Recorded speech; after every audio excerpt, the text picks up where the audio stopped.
Hello and welcome to another Plate Stack Chat. My name is Jason, and this is the show where I like to bring on some fascinating people in the world of fitness and most recently, a lot of people in the world of Grid League. And today is no different. Of course, as always, just a quick shout out to Strivey, who are very kindly supporting this show, and we greatly appreciate that. So head over to their page and see the app that they have and how that can help you, especially if you do online programming and you share that with members of your gym or individual training. They're definitely a good tool for you to have in your arsenal. So today we have not just a player, not just a coach, but also an owner of the Houston Bandits. And looking at their profile on the Grid website, where we can learn some incredible things about them. Probably the thing that will catch your eye the most is that they've grown up in a circus. So they're a circus contortionist, aerialist, acrobat, turned, now grid athlete, but they've also done a lot of CrossFit in between, as well as teaching karate or Tang Soo Do, which might not actually be karate. We'll have to verify that in a moment. Please welcome the big boss of the Houston Bandits. It is Sophia Davenport. Hello. I did ask you about this before, and then you told me the answer. I think you said it was Korean, not Japanese, right? The martial arts you teach. Karate's just marketing, but our Yeah. style is Tong Soo, which is just a parent to Taekwondo. Okay, there we go. I just don't want the people, I don't want people coming after me that can also beat me up. That's the thing. I've got to make sure they're all happy. Sophia, welcome. I guess my first question before we get into the circus chat is how's the off season going? We're a lot further along than we were last off season, so that's great. The core athletes are back for the 2026. We got a couple rookie girls already signed up, getting ready to hit big weights for us. So yeah, it's shaping up really well. Yeah. Have you had a chance to rest and recover and relax a bit, or was it like straight into okay, next season? No, it was. I think we took a few weeks off. I took a few weeks off. I actually had some medical. I found out I was allergic to a medication and did me in for a few weeks. I was forced to rest for a little bit, and then Right. came. Hey guys, who's going to come play next season? Yeah. Well, I mean, I feel like the New York Wolves have made everybody have to really like you snooze, you lose. They playoffs finished and they were immediately announcing their players. So I think no time to rest. Everybody is now announcing players, which personally I love because I want to know who the new players are. So that's really good. I've seen that the Lions have announced some re-signings. Um, I didn't see anything from the Breakers, but I've heard rumors. But it's fun to start already seeing who's going to be on the grid next season. I'm uh, It's I'm nice excited about that. to get that head start. We started last year, same thing when we were a new team. So went and finished our season. I was with the Breakers last season, and then started like recruiting and talking to people. By November, had most of our guys lined up and half of our women. So Yeah, yeah, because I think we definitely knew at least some of the players that were going to be on the Bandits during the playoff matches the year before, right? Like we'd already sort of heard whispers and rumors of maybe yeah, we didn't know it was a band. I'm trying to think like I mean, the classic one is John Young and his fan club that like blew up the chat every every match this year. But I can't remember if we knew he was going to be doing grid. I yeah. can't remember if specifically we knew the team he was going to be on, or if Mhm. we just knew he was going to be doing grid. You know, Um, so he with the spin, they did the playoffs like yeah, they were part of the casting. Um, but we did not announce things. We did like a 12 days of Christmas. So we were waiting to right, have more athletes instead of just like, here's one, and then not talk to anybody for 2 months until we signed yeah, somebody else. But yeah, he was one of the first on the men's side. Aaron yes, was the first, but he was not a rookie. He and I played together on Tampa for a couple years. But I believe John was our first rookie male that we had, signed.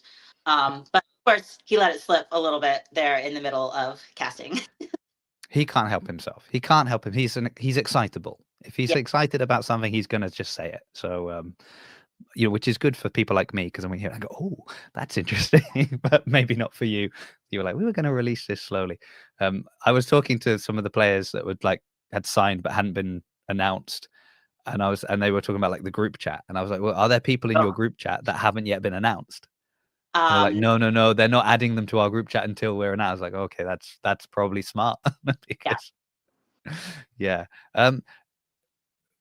For you guys then going in this season coming, um, I think one of the observations that a lot of people, took from the Bandits this season was like match on match improvements.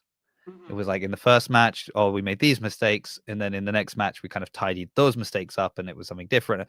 And you could see that quite a linear progression from match to match, particularly obviously for players that were, I guess you had the combination of rookie players Mhm. and then also just a new team. Whether even if you're a veteran player, but it's a new team, so there's still that kind of gelling and getting the vibe together. But Getting now you go, yeah, together. sorry. Yeah. So now going in to it, and like, what's the feeling for people being like, okay, now we're going to go in and we're not a rookie team. Now we've done that. We've done the kind of get, yeah. I was just trying to think how to describe. We've put ourselves out there. Mhm. We've got our feet wet, I suppose, and then now this year we're going in and it's different. I mean, as you said, you'll probably have rookie players, as most teams will have some new rookies, but you're going to have maybe a bigger core of experience on the grid this year, I guess. Yeah. So every year the matches kind of rotate, the layouts do. So everyone will still kind of be a rookie in the aspect they haven't played the layouts Yeah, at next year. So there's still that kind of aspect in it where you can't really guess how the transition is going to work, how it's not going to work, what we should have done differently, those little things, which we definitely improved on as the season continued. And I think it was just more we were gelling together. yeah, So, right? Like, I know I can rely on these people. It's just, I know that they were all meeting each other for the very first time, some of them in person. I match one, right? oh Because not wow, Texas. We got very lucky in that I don't know how I was able to sort through it, but I knew what I wanted in, but I also knew what I wanted in demeanor and how they approach things. I've done teams for years, whether it be in show, whether it be circus, because you're basically a team in that too. I was in college, I was in track, like I've done a lot of different teams. If you don't have that chemistry where you guys like each other, at least, like you're not going to rely on each other either. And on the grid, it's just so different. And you yeah, can't really, I mean, you went to playoffs. It is much different in person than yes, watching. Now I'm being on the grid and doing the movements and like having to remember to breathe, get your yeah, reps in, tag somebody else at the right exact time, or to start right exact time so there's no delay. So I think all of that started to come together. So as far as like rookies for this season, we won't have as many. At 90% of our team is returning. So nice, we're just filling in a few holes and taking some volume off of some people would be the goal, right? yeah, Having a full team with 9 or 10 players on each side, 9 or 10 females, 9 or 10 males, just to help alleviate some of those the volume errors that we were having to as well. Um, yeah. Is this person returning? I, oh Oh, yeah, can you see that? Oh, sorry. I think you. Oh, I'll keep losing you. Your audio is just cutting out. Hold on. Sorry. We'll see if I can hear you now. can you hear me now? Can hear you now. Yes. Oh, Yeah. sorry. She was the first Yeah. 2020 player. Even before I signed mine, she signed hers. Of course she did. She wrote it initially. I said, I've pre-written one and sent it in. Just update it. Yes, wonderful. Wow, I had no doubts. I had no doubts Lauren would be back on the grid. Um, yeah, Had it's. Pauline I on. think.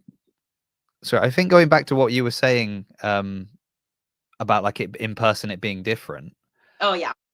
and I think so. I was having this conversation with quite a few people when I was there, and saying that the thing I'd always heard was how it's so much faster in person. Like, oh, it's so much faster in person. And then when I went and saw it for myself, I was like, okay, I understand what you mean, but I also kind of think you're wrong in that, like, the actual movements are, the burpees are just as fast. The muscle ups are just as fast. So I don't think it's faster in that sense, but it is more chaotic when you see it in person, It's which gives the impression of it being so much faster. And it is things like in the mirror transitioning the barbell, and you're seeing people's hands like slipping and being readjusted and things like that. Or to your point of like having to tag people in, you see players kind of jockeying for position on the start line mhm, because they're trying to make sure they're in the right area for the right. tag. And so all of that kind of stuff, obviously then when you're watching that and you're watching the players, it's like, oh, so much more is going on at Yeah. the same time, and that's why it feels faster. But I think that is also why when you come on the grid as a rookie, it's so different, because that's all the bit that, you can train as much as you like at home, and I can be sending you all my times, and you can say, well, do these movements, do that, and I'm like, well, this is how fast I can do it, and this. And until you're there and there's everything else going on around you, yeah, I don't know if you can really simulate that that So experience. when I was a rookie, I was one of the first ones to come off of an online combine, and I was one of the first ones out. And I played for the Breakers, but then they were Palm Beach Elite. Right. So rookie season was in the South with Matt Hornaday, and I showed up for match one, but I wasn't supposed to be there. Like I wasn't scheduled to play. I went to practice. It was the first time. Like I'd already practiced movements and seen things, but for match two, I had no idea what Right. was going on for match one. I was just there kind of like as a spectator and learn things. So Friday night, we're at a practice. A girl falls off a box and gets hurt. Okay, and I'm taking her stuff. We show up Saturday for the match. A girl shows up throwing up, running fever, has the flu. Now I have her assignments. I had no idea what I was doing. I would go to the grid and I would look at the assistant coach and I was like, okay, what am I doing now? She's like, all right now you have ring muscle ups. And I go run in, do the ring muscle ups, run back out like she told me to. I'm like, what am I doing now? Weightlifting. Now you've got the ladder. I'm like, what's the ladder again? Clean and jerks. Okay, I'll be right back. I'm like, where do I stand? And she's like, run through, don't do anything else. And that's how it went. But back then, this was pre-COVID. Everything was double the length. Our matches were almost 3 hours long back then, not an hour. Right. So there was double echoes because it was male echo, female echo. I had female triad. Like there was male, female versions of almost everything. So it took longer. Yeah. Um, it was chaos. 15 front squats at 125 pounds, and they felt like they were 500 pounds because it was the last thing I was doing. I rolled over the finish line and I looked, I was like, are we done? And she's like, that's it for the day. I'm like, thank God. It Yeah. was the spikes of adrenaline that you get and then the calm down, like you can't mimic that during practice. No. They have to learn out on the grid. And I've told them like this year, coming into this year over and over again, like you guys, I don't know how else to prep you. I'm gonna prep you the best that I can, but you don't Yeah. know out there. And we were in the middle of match one, and one of the players looks up at me, a very fit male athlete, and he's sitting on a box and he looks drained, very. I'm like, are you okay? We still had a lot of stuff to do. He still had a lot of stuff left to do. He's like, I'm tired. I said, yeah, well, welcome to grid. Yeah. I Yeah, think even if you've been doing, like high level CrossFit competitions, for example, and you're like, well, yeah, that, there were 4 events in one day, that was, you're like, yeah, but one was 20 minutes. So you had all the heats before you or after you that you were sat there, and then, waiting for the next workout. And then the next workout was maybe just a weightlifting one. So a single modality or something like that. This, it's just sprinting all the, it's just like go as fast as you can here. And then the break between is so short. yeah, And I think that's another thing that, again, that's maybe another area where it seems faster, because at home, somehow it felt longer. mhm, Like when I'm watching on the live stream, it feels a bit longer between races. right. But because I was working on the live stream and like having to try and actively interview people, I realized how little time I had. to kind of grab them, get them over, get the interview before, and we're trying to quickly finish this interview, and they're rolling equipment behind us onto the grid, and I'm like, oh guys, we got to throw back to the commentators because we're about to it's about to start again. And you're like, yeah, there's no time to rest between. And I No. felt bad every time I grabbed someone because I would ask them before. I was like, hey, can I get you for an interview after this, after the mirror? We've got a slot, an interview slot. Can I go? Yeah, I might not be able to talk. That's fine. Like, I understand. So yes, it's fast, it's chaotic, it's tiring, definitely. And Lauren says, especially our practices that take forever to get anything done. Oh, you can Oh, never reach the high adrenaline. you can ask her when the girls are going, we get things done. The boys all want to talk about it, and they're Yeah, all very good. They're all coaches or programmers, so they all want to know the different pieces of the puzzle, why I have this person here, this person. So they all want to have a conversation. Then they want to right. try pre-season's fine. And I'll tell them like, okay, we can try it your way, then we're gonna try it this way and we'll video both and see what's faster. But when you're in season, there's just, especially this year, I think it was 9 weeks from start to finish. Mm-hmm. It's very quick. And then you've got to add your semis athletes and your world fitness project stuff going on and your and then this, that, and then we've got parents on the team and your kids have this, like as many practices that we can fit in and still play during the 9 weeks that was fun. That was a fun puzzle. Yeah. And Lauren is trying to be very discreet here, but she's saying it's the boys, John Young. So, yeah, it's John Young talking, and then it's Matt dancing. You've got to stop these two things. And Matt's in California and Matt's in Texas, or Johnson, or he'll take my phone while I'm setting up for it. I'm like, all right, you sit there and talk to people while I set the next stuff up or whatever. And because I was a remote athlete. I was the only remote athlete for Tampa for a long time. So I was the one on the little screen and I just sit there. I'm like, hey guys, you forgot about me. I didn't want our teammates to feel like that. So I'd pass the phone off like, hey, talk to them while we're setting up so they don't feel alone. Yeah.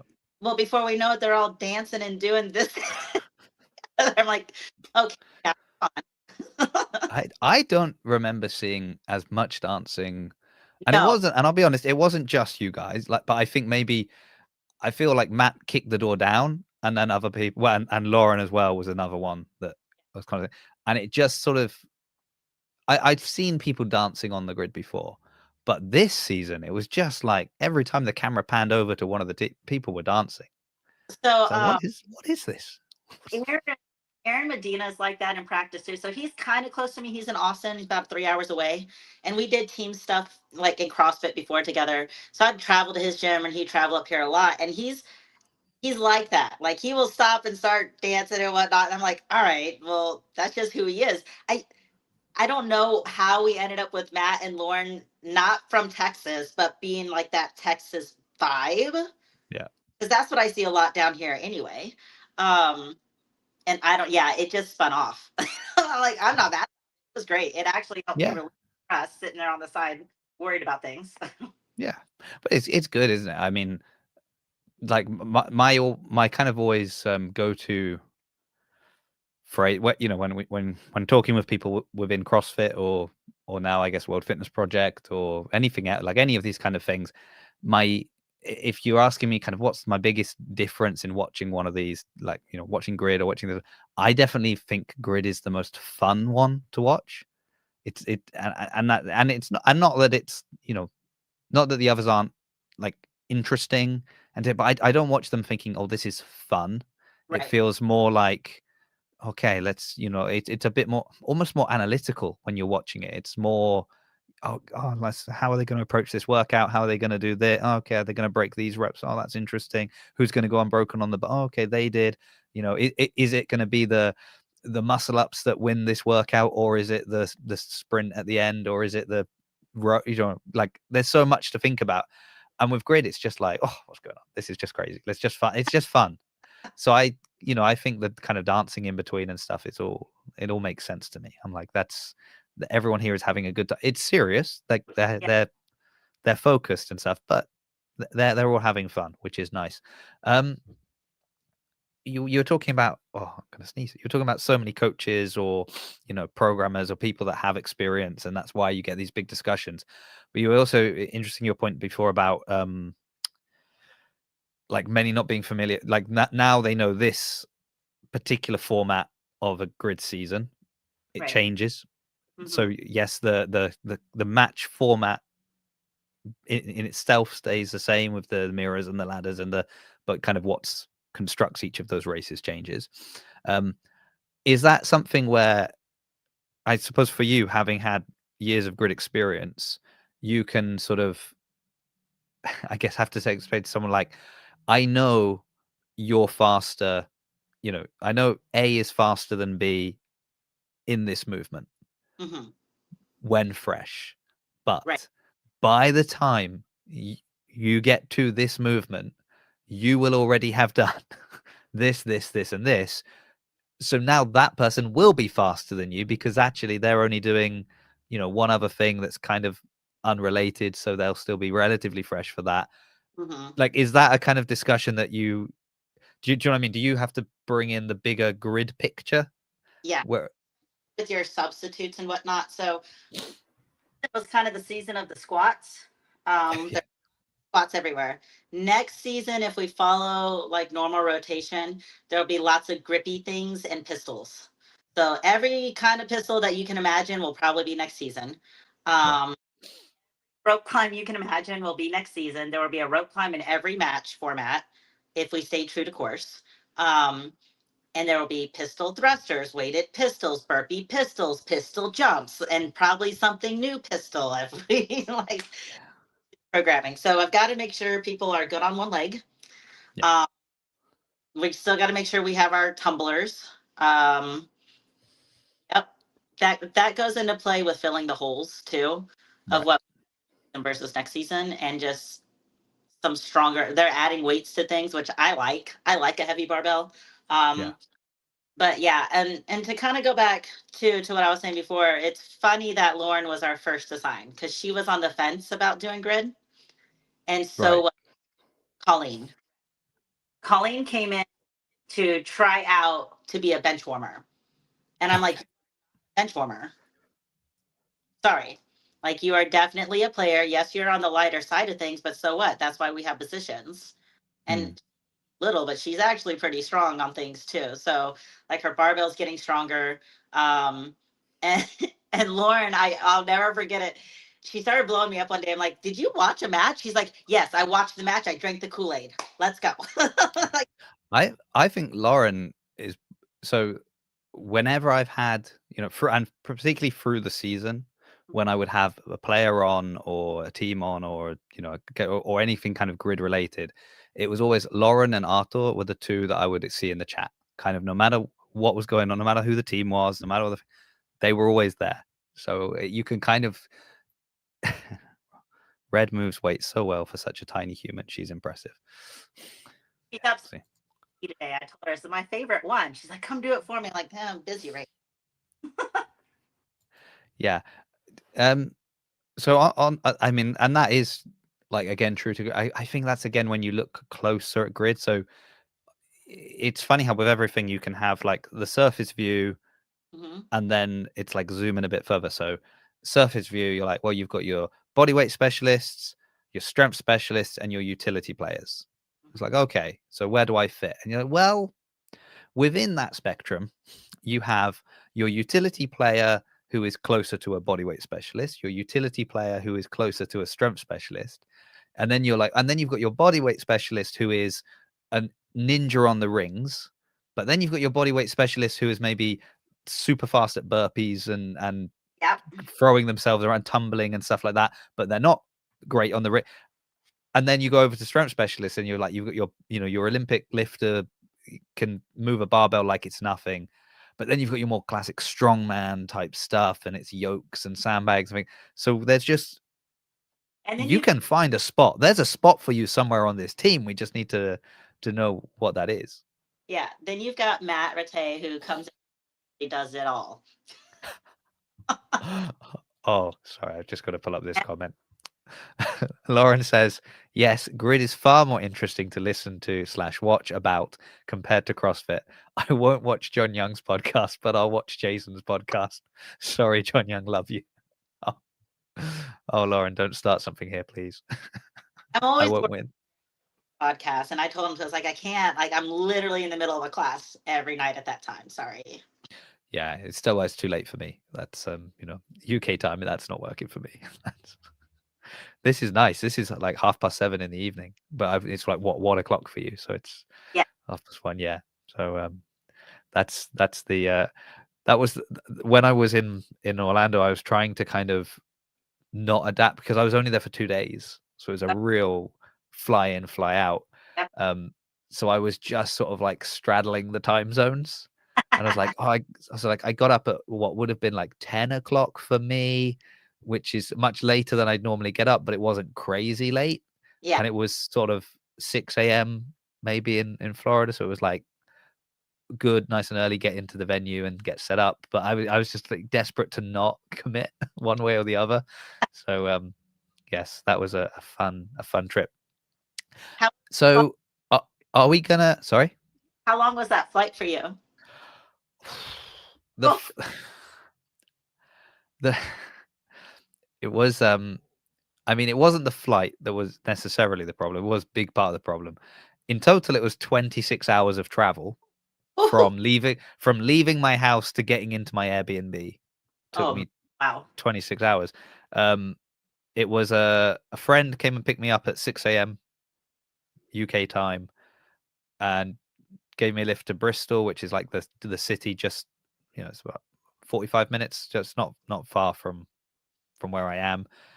So I could get a bus that would go to the airport. Okay. Then I got to the airport. I got my, just the time waiting around for an international flight. Got the flight to Orlando, which I think was meant to be 9.5 hours. And it was showing it was going to be like 8.5. So I was like, oh, it's pretty good. I'm going to, might even get there early. That's nice. And then while we're flying, like on the screen, I could just see the numbers changing. But the Oh, pilots aren't saying anything. But oh, suddenly it's gone to 10 hours. I'm like, oh, that's longer. And then it dropped back down to, like 8.5 again. I was like, oh, great. Hold on. It's not going to Orlando anymore. And they changed the destination about 3 times. And then finally we get something from the pilot telling us like, oh, there's a storm over the airport in Orlando. So we're gonna and it changed. In the end, we landed in Jacksonville. okay. We were on the tarmac for like an hour. Couldn't get off the plane, had to stay on there. They refueled, and then eventually they got us into Orlando. And I think I was supposed to arrive, I think it would have been about 9 p.m. Their time, Hmm. and I got in at about midnight. And Sounds right. then I was like, I need to get an Uber to my Airbnb, and they were doing like surcharges, so they were going to say it was going to be like $80 for a 20-minute God. drive. Uh-huh. So I was like, not paying that. So I booked a Lyft instead, and it said it was like a 20-minute wait. So I was like, that's fine, a 20-minute wait. 15 minutes in, so I've got 5 minutes left. They cancel it. I book again. They do exactly the same thing. And then I ended up booking like the luxury one because I was like, well, maybe They'll pick that you up. will come. And it was still half the price of the Uber. So I was like, oh, I'll book that one. And I think I got in to the Airbnb. It was about 1 a.m. Wow. US time, which I think would have been. And by the time I went to bed after like unpacking and kind of working out where everything is, and that it was like 2 a.m. And I think that would have been like 8 a.m. the next day for me. So it had just been, yeah. That's And then I crazy. got up that, like, but it was, what an experience. And it wasn't until I went into the airport to leave Orlando that I thought to myself, man, I've really missed a lot of stuff in this in Florida, because the airport's full of like all these signs of things I could have gone to that I didn't. So I was just like, well, but yeah, I had to go back to and then I left Sunday, arrived Monday morning. My, in the UK, traveled back home, so Tuesday I could be back at work. So I was just like, that's it. Just but what an experience it was to go to. But I did have genuinely like a really good time. It was like really nice. It was kind of weird because I've met people that I've spoken to online before, Mhm. but it's usually like one or two, you know, and it's you, and I don't know, it feels more like I'm excited to meet them, and then like when I met Colton, I was like, oh, it's so nice to finally meet you. We've spoken a lot online. It's great to finally meet you. And he was, he's saying like, oh no, I'm really happy to meet you. And I kind of think, are you? Like, are you? I mean, that's nice to hear, Yeah. but I'm not. I kind of know where. Whereas this, it was crazy going there and just so many people and people I didn't even know that were people working behind the scenes that now I know, which is nice, but I didn't really know that were coming up and being like, oh, we're so glad you made it and it's so good that you're here. And I was thinking, what, me? Really? Everybody was talking, every grid community person was talking about you there and how they were excited. So I'm sure when you got there was probably 30, 40 people that were like, oh my God, he made it. Yeah. Yeah, they're like, we can't believe we actually tricked him into coming. No. Yeah, no, but really good. Glad I went. Definitely a good experience. And if anyone has the chance just to go to a grid match, oh, absolutely you should do it because it's fun and it's also again it's so contained.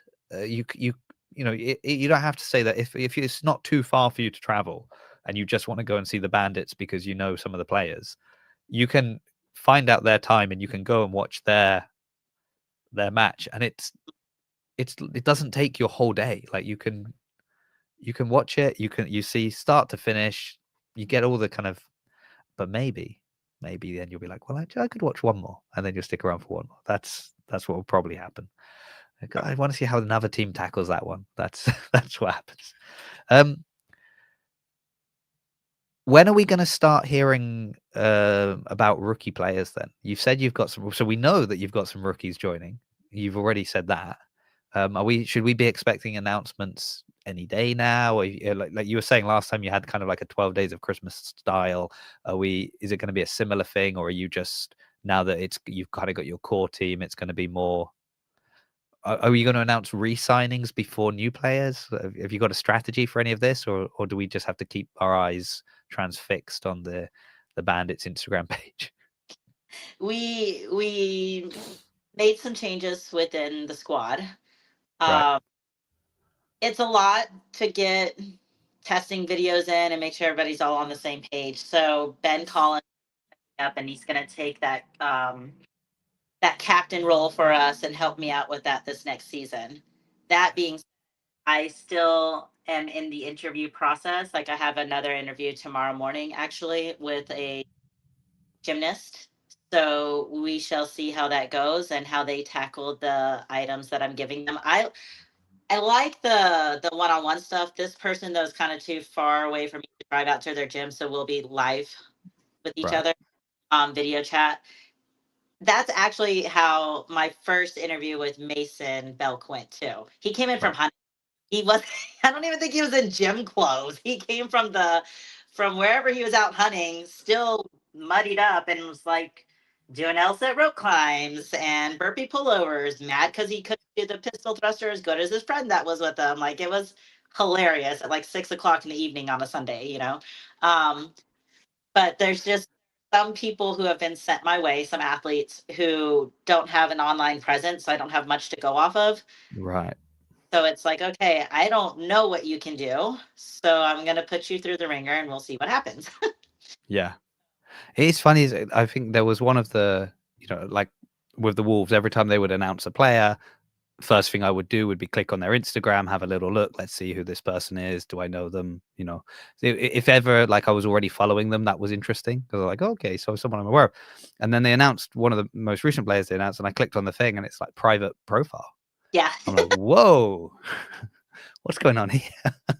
This is how you hide your fitness. And so it's interesting, yeah, when people, and I remember last year, one of the players on the Venoms, like no Instagram, no social, and I was like trying to find any information. It's like you're not going to find anything. There's nothing about this person online. Just like I do the that's same so thing. The other teams, I'm like, who is this new rookie? And I'm like, oh, yeah. I can't find any of this stuff. Is there anyone that we're going to go? Oh, like with people that you've okay. You will with Will I will with Sam. there's a girl that she is strong. She is Yeah. strong. When I saw her lifts, I was like, gosh. And then I watched her compete at BCS, and I was like, oh no, she's the real deal. When it comes to like this barbell cycling, when she says she loves it, she really meant it. Well, I'm very much on record of having said many times that I mean, obviously the bodyweight specialists are very important, and having, like Eric Cardona and Paula Leyes is like that's just a team that little tag team is really hard to kind of compete with because they're both so good on the rings and things like that. So that has a big part. But overall, I think if you've got strong women, that's maybe the biggest advantage you can get in races.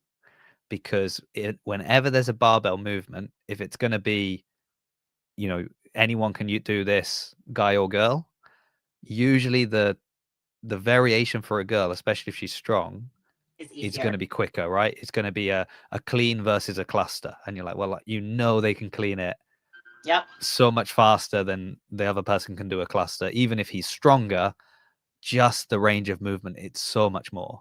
Mm-hmm. So having those strong women sometimes can just close a gap on reps like nothing else. So you're telling me you've got a strong a strong woman joining the team. I'm thinking, okay, I see. This could be There.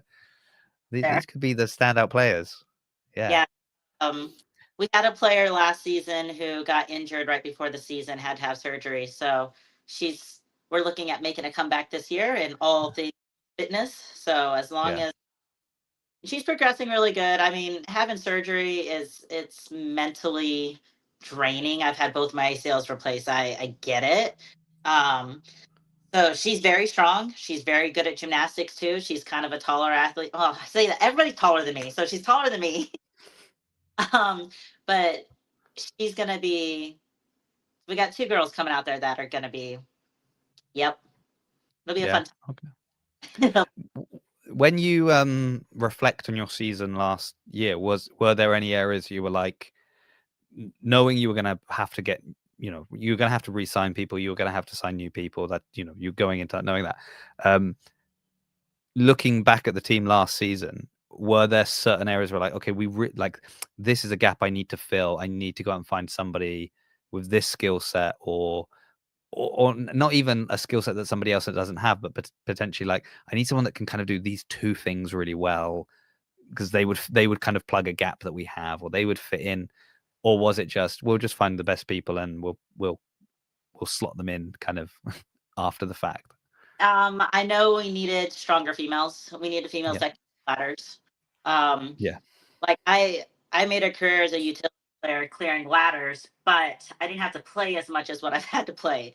So for me being older, clearing ladders and having the volume wasn't working for me this season. I was like, okay, I've got three barbells for sure, and they will be fast. And then I got to Yeah. get the heck out of there to put somebody else out there on the floor, right? If I was active during a ladder. I need girls that can be active during a ladder and mirror and be just as fast as like the shorter girls and clear the ladders, right? We Yeah. know they're um on the men's side, we just need some help in the gotta take some volume off. So that was it. Yeah. Okay.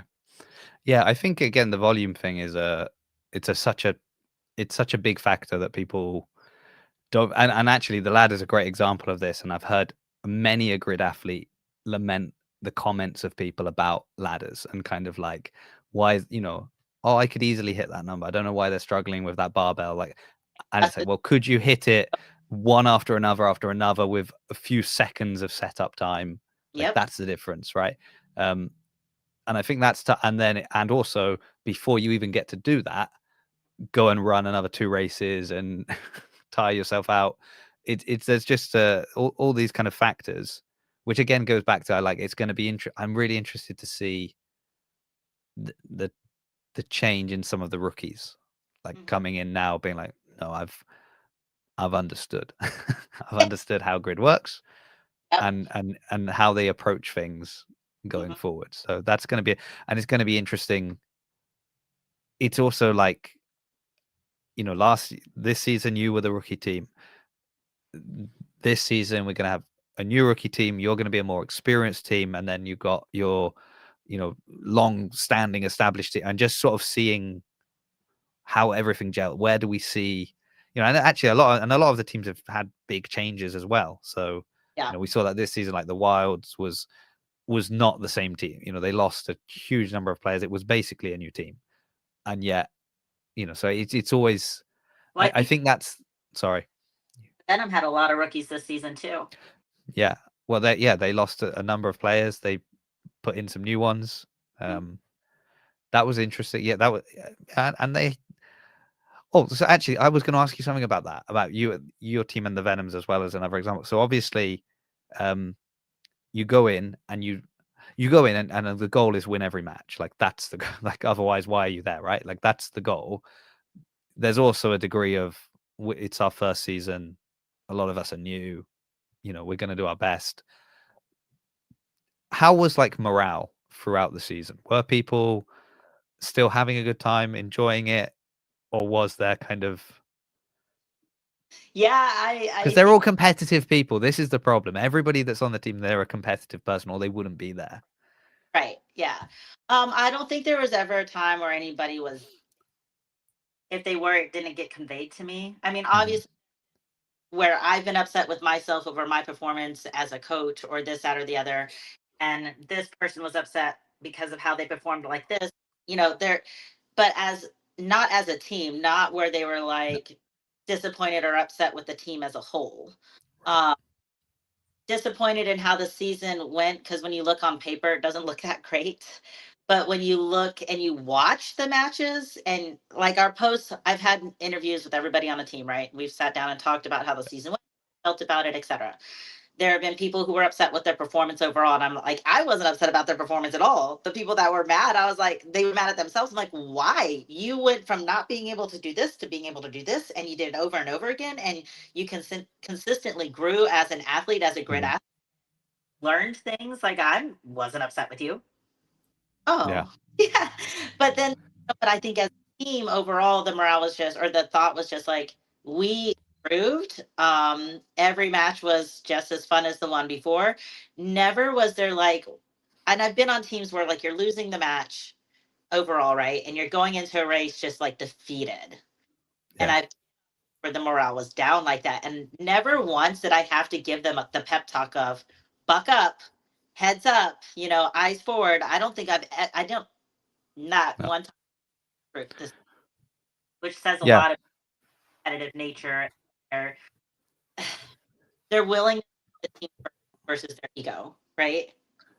Well, that's the trouble with it being a team, is like when you're an individual athlete and you lose, an event, it's on you, right? And you're disappointed, but you're like, well, you know, I didn't execute that the way I wanted to, but the person that suffers is me. So, I'm my own worst enemy.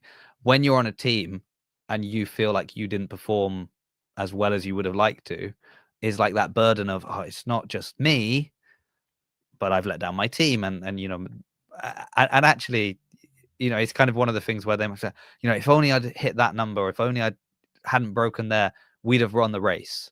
And Right. actually, you might even be able to zoom back and go, well, no, like that wasn't the thing that cost us the race. There was a number of factors, and it might have been actually the speed you were going at on that barbell was actually faster than the other team, Mm-hmm. but you got to the barbell later. So it wasn't you. It was, the fact that by the time we got to the barbell, they had a lead. Like, there's so many factors, but when you're competitive and you're not happy with your performance, you just kind of internalize it and say, no, it's me, it's me.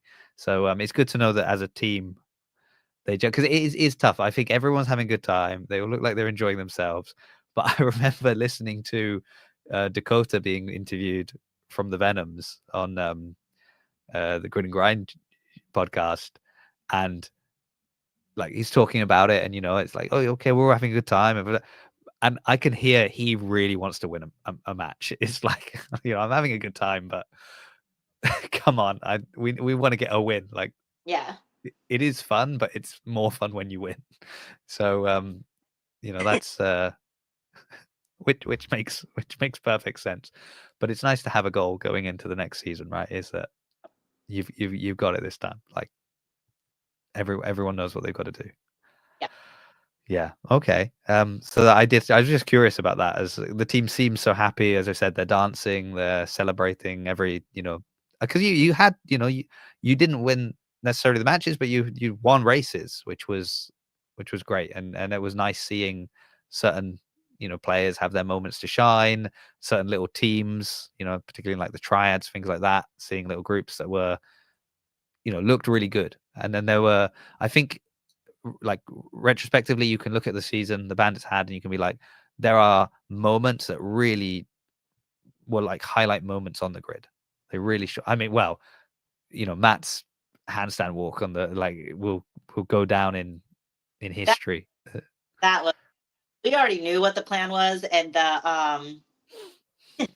the layout of try changed the night before, and we Right. just the venue when they were making the changes. I'm like, well, this is good for us. This is actually better for our plan. The plan is still the plan, but that worked out better for Yeah. transition.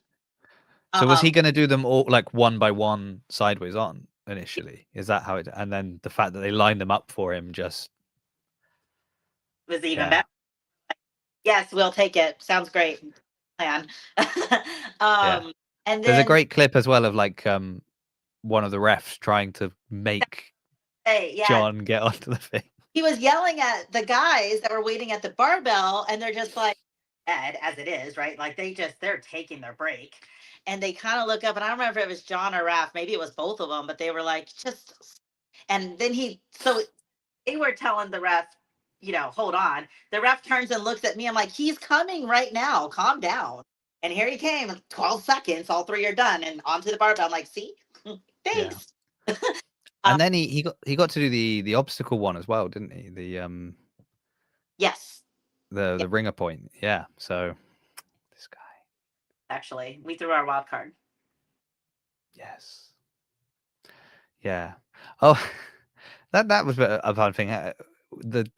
The wild card, the cards, the challenge flags, the ref flag. This season was flag city. Most of the matches that were just, and actually surprisingly few flags thrown during the playoffs and championship matches. And actually they reduced it down to one, because of previous matches. Because of me. Oh, I don't know if it. Well, no, I think it was. I think there was a moment, and I want to say. I want to say it was. Could it have been the Lions against the Palms? Maybe there was a moment where it was like flags were just almost being thrown in, like, in reaction to other flags. Oh, I don't know. I feel like that happened a lot. But they did, and then the Bandits won for most flags thrown, Oh, apparently. did they?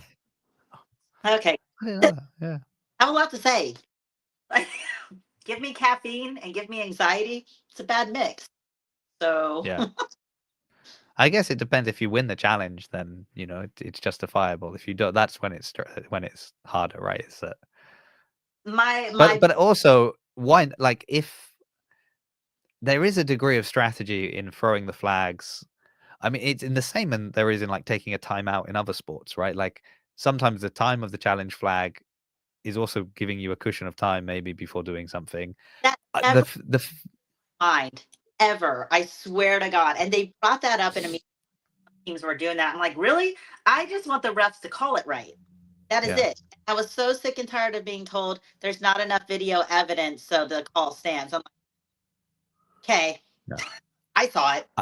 My I mean, I'm like a broken record on this. My issue with the challenge flags, with challenges being upheld, is I don't like the way we rerun just the final two, like just the last two movements or the two sections of the grid, because I feel like, You get the lead. if Yeah, and if if my team, so we're going against each other, and you've got all these new strong women on your team, and so like you're quadrant 3 and 4 heavy barbell stuff, you're really good at that, and I've built a much more like gymnastics-y team, but I've got a few strong girls, but they're not as.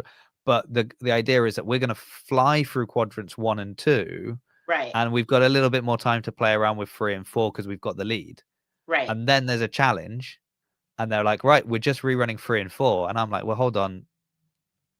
All my best people are in 1 and 2. And now I'm still waiting to hear how they're going to adjust that, because we've spoken a lot about that, me and some others, quite vocally. So two ideas are, do you run the whole thing, but just half the reps? So that could be one. Yeah.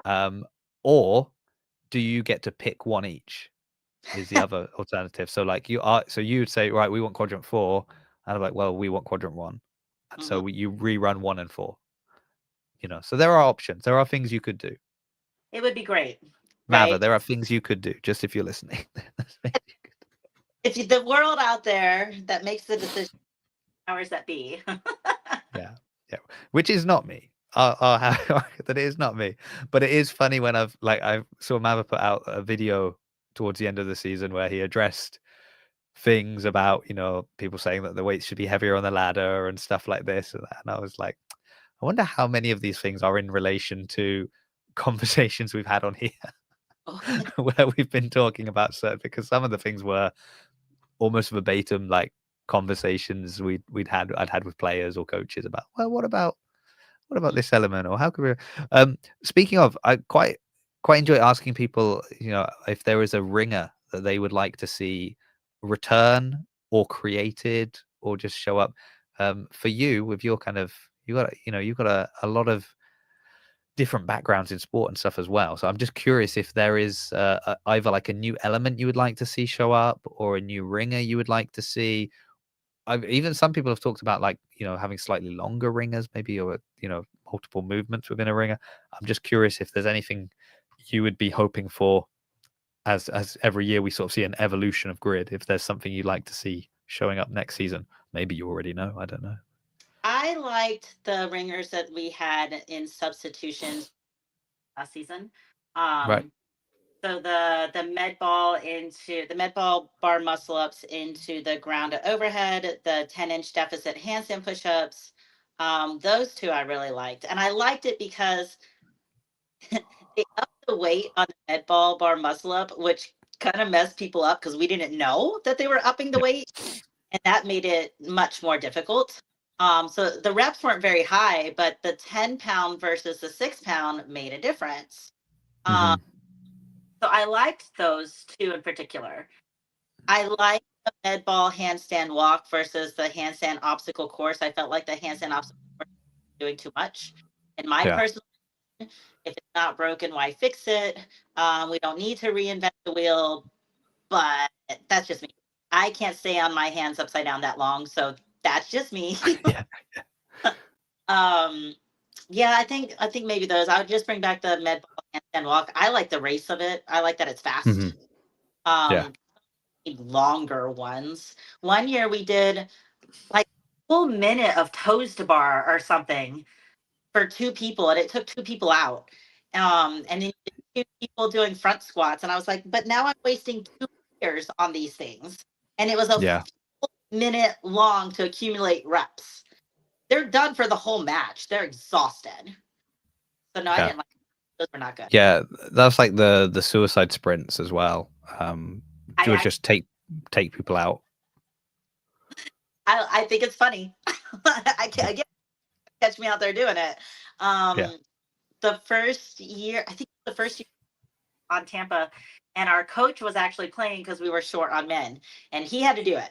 And we were playing, and well, we were playing the Wild, but Sam was, who is on the Sharks now, was playing for the Wild.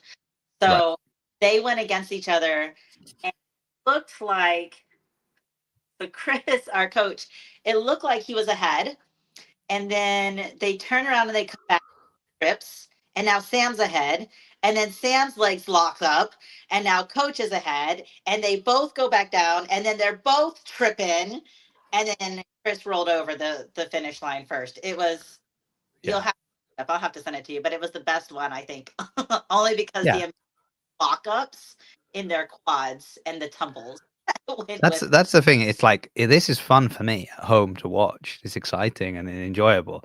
But if you're the coach or another player who's thinking, oh no, this is like I know what else I needed this person to do, and that's it. Like now they're done. There's nothing. There's nothing. And actually, like one of the biggest challenges it seems that a lot of teams have had, um, and in fact, the teams that haven't had this challenge almost have had quite a big advantage going into a lot of matches was a full roster. So often we saw rosters that were just, partial rosters because of problems with flights, problems with health, other commitment. You already mentioned people, that have commitments in other competitive avenues for the season kind of thing. And you know, that changes. And so then if you start losing players on the day because of certain races that just are too taxing, you're really struggling to kind of fill fill some of those gaps. So I mean, it's a plus problem. that couldn't make it out of Chicago the whole weekend. Like she was Yes. 4 hours and still didn't make it out. Yeah. Yeah. Yeah, I think I was chatting to them in the live chat because I was like, oh, hold on. I saw the name and I was like, aren't you meant to be Yep. on the grid? She wasn't. Poor thing. She's like, I don't know, letting me out. And she sat and waited, and then she did the next day, and it happened again. It's just, Yeah. yeah. Yeah, I think she was in the airport with Dana Paran as well. To say like they were in the airport together, both of them not Yep. able to get out of Chicago. Mhm. That's the joy of grid, though. That's in fact, that's what I was saying to people when I arrived after having all the issues with my flight and arriving super late. Is I said, I don't think it would have been the true grid experience if it hadn't been a really awkward sort of travel issue, because that's what I know grid to be. Um, final thing, I suppose, would be obviously you mentioned you mentioned like John had let slip a little bit on the live stream that he was going to be on the thing. Other stuff had happened there as well. I don't really want to get into all of that. And also then on the live stream, whenever you guys were playing, like it was blowing up with But people with the tacos. And actually, on maybe I don't know, maybe was it your final match day or the one before? I was on my own. I don't know why I was on my own. My family was somewhere else, so I'd had to come home on my own. And I ordered tacos and I had them here and I had them and watched the match with them. I was like, why not? So yes. Did you feel though going in there was, I don't want to say a target on your back, but like there was were Target. you able to just be like, let's just go in and do what we got to do? Or were you thinking about, I know there's people in the live stream, or I know there's people that have feelings about John or about me or about the team, or you were just blinkers on, we're here I to do grid? as far as like people that I don't know on social media or watching live stream, that part wasn't in my head at all. Not very good at the social media thing. Oh, that didn't bug me. But as far as like, I've been in this league a long time, the 8 seasons Hmm. at this point. So I know a lot of these people. And Yeah. I mean, it caused a little bit of a rift, right? Me standing by the athlete and like, listen, like whatever took something, somebody apologized that it should be squashed, in my opinion, if they truly didn't mean anything negative by it, right? Now, if they did it on purpose, that's a different story. That's a whole different topic, right?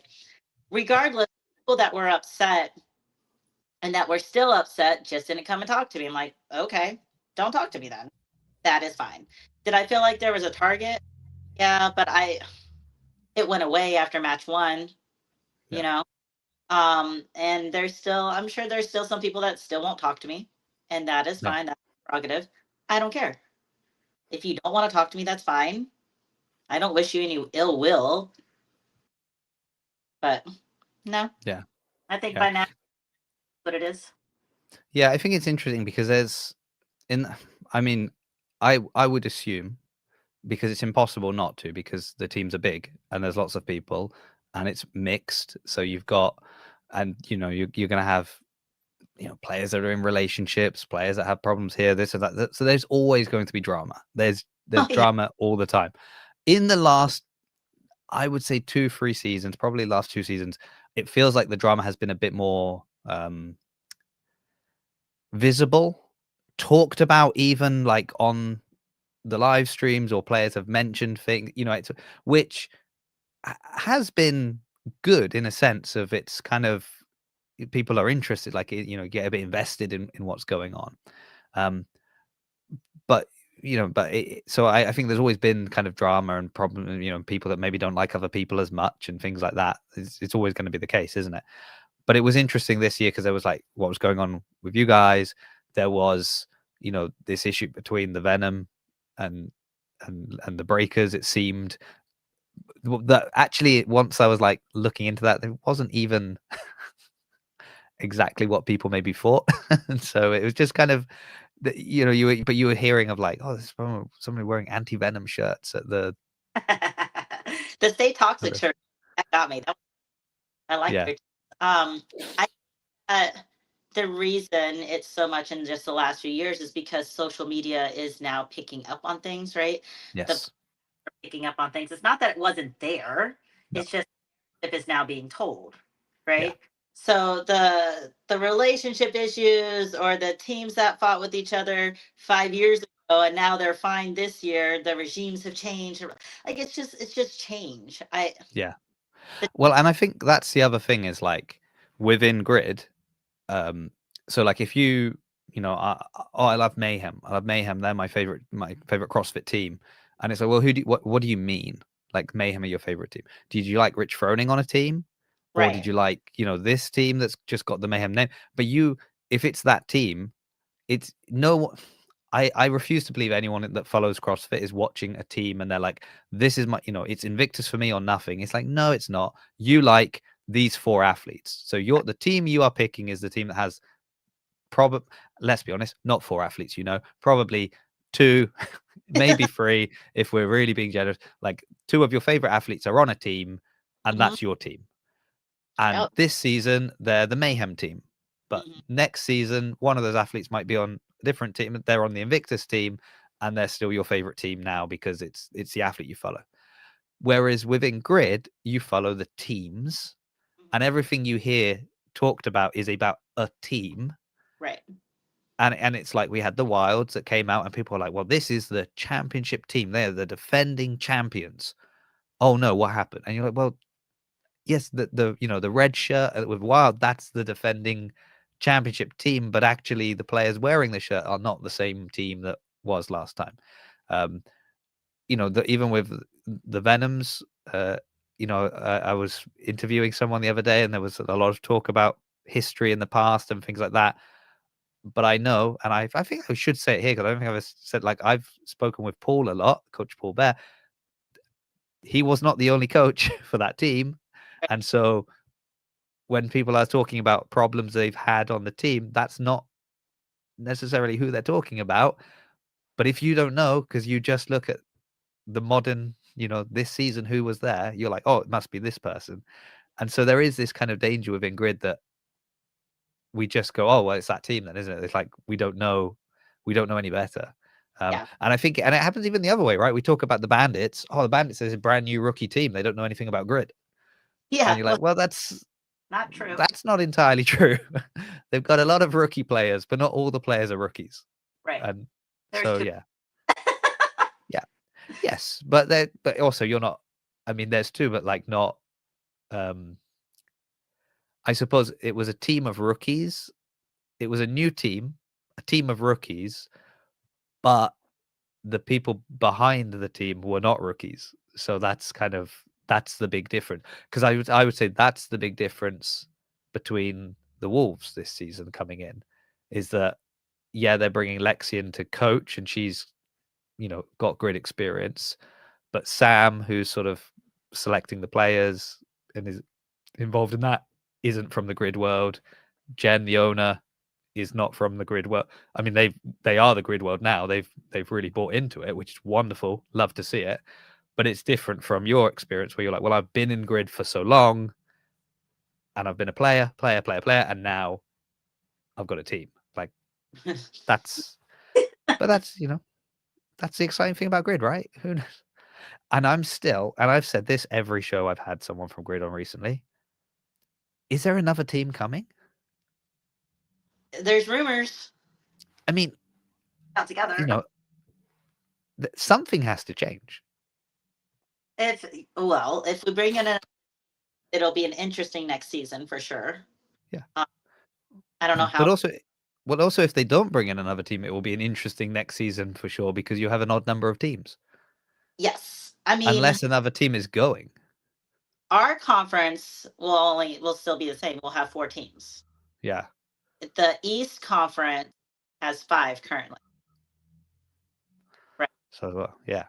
Well, that doesn't work. That doesn't work. That's my that's my point. That doesn't work.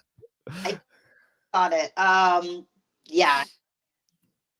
So, if you would have asked me like a month ago, I'm like, oh yeah, there's a team coming in, but I don't think that's happening now. So, you cut as soon as you said there was a team coming from where? Dallas, Texas. Oh really? Oh, it would have been another. I know. I from Mexico, not Dallas. That's not fair. I'm keeping. Oh no, I live in Dallas now. I was like, oh, but that's not working out for this season. It may be like in the, but now it's not. Now. Okay. So there's always rumors. How Houston fell in my lap. There was rumors there was a Texas team, and I went snooping around because like it would be nice to play in state and not have to travel so much for practices and whatnot. And then Mather wanted to schedule a conference call over Jersey stuff, and I was like, okay, that don't want to talk to me, but sure. And then he did talk to me about the Jersey things, and then he let it roll. Have you heard that at putting a team in Texas? And I was like, yeah, I've actually been trying to figure out who that was. He's like, well, what if? What do you mean? He's like, if it were you, would you want to coach it, own it, or just be a player for it? I'm like, yeah, I could do all of that. Yeah, all three, everything. Yeah. I'm like, cool. Okay, so I'll wait to get the phone call where he's like, "Oh, have you heard about this UK team that's being put together?" I'm like, "No, I hadn't heard about." Well, would you like to put the UK team together? I'd love to put the UK team together. I've seen how much trouble people living in America have getting to grid matches. I'm sure it'll be no problem at all to get a team from the UK out there. That will be absolutely fine. Yeah. Okay. Well, it's nice. It sounds like you've got. It sounds like this season, which was. It's funny because we're still in 2025. And yet we're talking about it like it was. It seems like the season we have just wrapped up. It was a good like litmus test for the Bandits. You kind of came in. I would say your worst match was your first match. Your best match was your last match. It felt like there was this progression throughout the season. You've got time, you've had time now to go away and start to rebuild. And, I'm really looking forward to seeing what will come about next season. I'm also looking forward to some announcements, so I will be keeping an eye on that. It'll be interesting because the, periods. And then after the re-signing periods, if you haven't re-signed with your team, you become a free agent. Then you'll start seeing where teams are, hey, come play for me. Hey, come play for me. Hey, I see that you're not signed. Why aren't you signed? Do you want to sign with us? So last season, there were so many team swaps. And I was just sitting back watching it all happen. Like, this is crazy to me. That part's always interesting to me. Seeing Kidder at the last minute go jump over to the... Okay. I did not. Yeah. So I was like, I actually talked to Kidder about joining the Bandits, and then the very next morning, it was announced he was signing with you. He's like, I didn't know what's happening either. I was like, sure. Yeah. I spoke to Kidder about it, and I said, what was this? You felt like, well, I've won one with the Wilds. Now I need to go and help the Sharks get theirs. So we'll see if next season, if he's jumped ship again for a third season, I'm wondering if he's just trying to do something never before done on grid. It's just If he does and that team wins also, how much of a fight is it going to be every season? We yeah. want team. Wakira. I felt like he also sort of said to me, this is the funny thing as well, is a lot of people said to me maybe this was their last season. I've Um heard it a lot uh, from like yeah. And yeah. I've already seen a lot of re-signings of people who said to me, this is probably my last season. It's And hard. It's so hard to yeah. And one person said to me, this was definitely going to be my last season, but they were so disappointed with their performance in their last match that they said they cannot like, end their grid career like that. And so I'm looking to see if they do sign up again this year. Like, I haven't seen if they've re-signed yet, but that's one that I'm curious about because that was someone that was so convinced it was their final season. Yeah. So if people are looking to sign players and you want to know who's re-signing and who's not, just send me a quick message. I'll let you know what I know. I don't know anything. That's the trouble. Yeah. In 23 I broke my wrist on the grid. And my Oh, left wrist. really? In 24 I broke my right wrist right before grid season. So I was doing grid tryouts in a cast. So last year was not a great season for me. I didn't realize how injured I was until Yeah. move as good. So I was like, no, that's probably my last year. And then in Vegas, I started feeling like myself again, and I was moving things decently again. I was like, maybe I got another year in me. And then this, I was like, well, but I don't want. And I even told the squad, I was like, I don't want to play that much, like one or two Yeah. races just to fill in. But as it turned out, I was kind More of than ever. Yeah. still okay to. I don't believe anybody truly retires in any of these things. Like everybody that says they retired, it's the same in CrossFit. All these people that were like, I've retired, and then they show up at another, and you're like I get that maybe you're not as an individual competitor at the CrossFit Games anymore, Right. but Whatappalooza is still very competitive, or this is, and you're seeing them show up there, and you're like, that's not retired. I'm sorry, that's I retired from the ring probably 4 times. really, Then when I was so Taylor Stallings was my coach at the time, and I told her this was 23. I was like, I'm gonna compete. I'm gonna fight again in October, and she's like, you have a broken wrist. I'm like, you don't use it's knockout, but feet only. So right? I kick. I'll be fine. Yeah, Um, it was the end of October, and I ended up fighting in the men's division, and I took second to a guy from the UK actually, and he was much taller than me, and he outweighed me by like 100 pounds. You're very fast for such a little person. I was like, oh, yes, you have very long legs. yeah. Um, That's and the only way to do it. we were talking, she and I were talking. I was like, I don't know if I have another season in me. And then last year, she's like, you got lots more seasons. And I was like, we'll see. I'm going to be 43 this year. So it's like pushing Yeah, it. And the talent on the grid is just, it is way different than it was when I first started. It is way, yeah. yeah. That is the uncomfortable thing, isn't it? Is that you look at the new players coming in and they're, the skills that some players had time to master because they were kind of being incorporated as they were leveling up their skills. You get these new players come in that are like, yeah, I can do that. And you're like, you can do that already? Yep. Yeah, I Yeah. can do that. And you're just like, okay, very good. I'm like, okay, cool. Took me, 2 years to get one rep down, but that's cool. Yeah. Well, I mean, it's the same across the board. Like you look at the weights some of these kids are throwing up, Yeah. in the teen divisions of CrossFit, and you're just like, this is, they've still got 10 more years to gain strength, which is insane. It just, when you think about where they're going to be in 10 years' time, you're just like, this is madness, just absolute. Yes, that. Yeah. And as a masters athlete, I'm not upset about this at all. And I use the term athlete very loosely. Very loosely. Weeks ago, and I was like, more, give me back grid, give me back team. I don't like the individual stuff anymore at all. Not a fan. No. Yeah. The open is the only kind of individual competition I do. And even that, it's not a competition.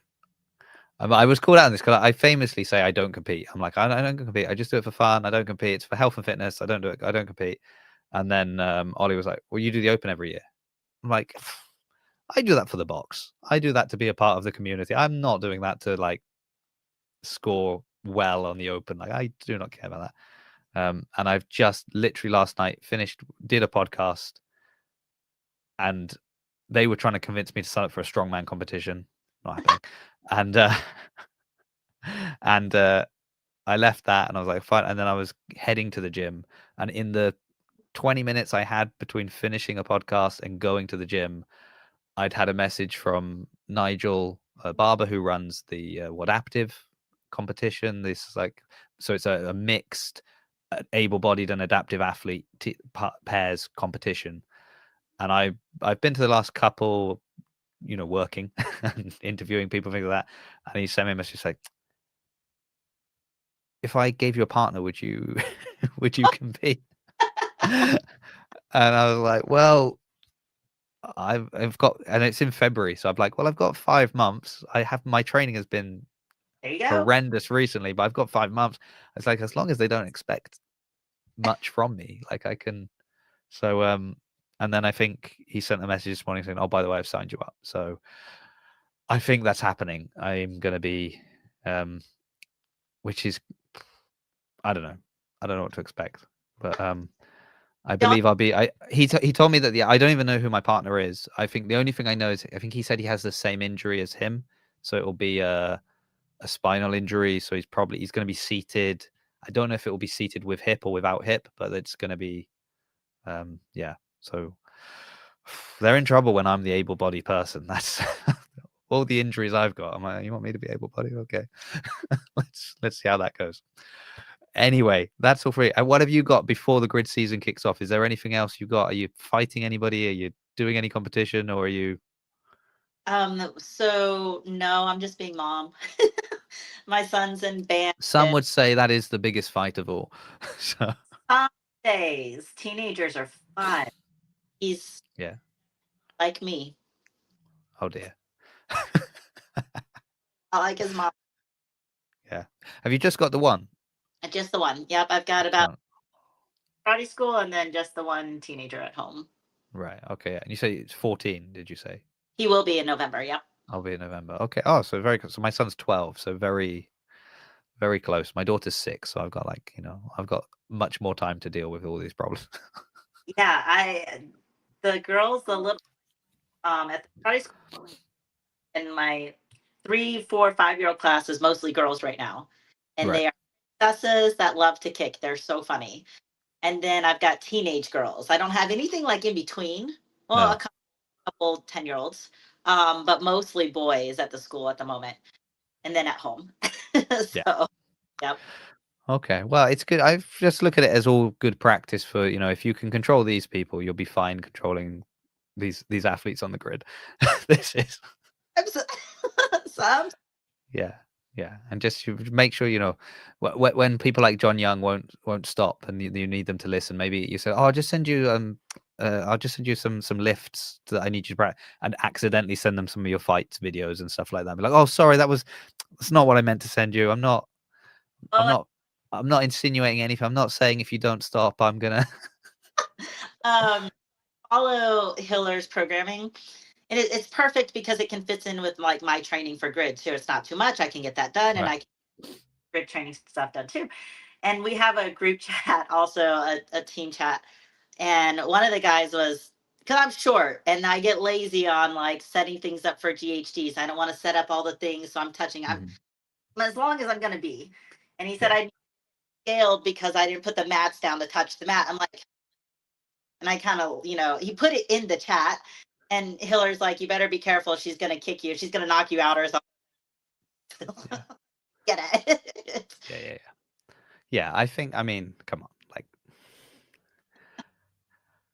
does it, like, if anything, if you're putting the mat there, you may be making it easier for yourself because you're hitting a point and being like, I can come back now. Whereas if you're not, you're just having, I have to go all the way. And once I've gone to the furthest point, then I can come back. So you're your own worst enemy at that point, I would say. And therefore I would let it slide, but that's just me.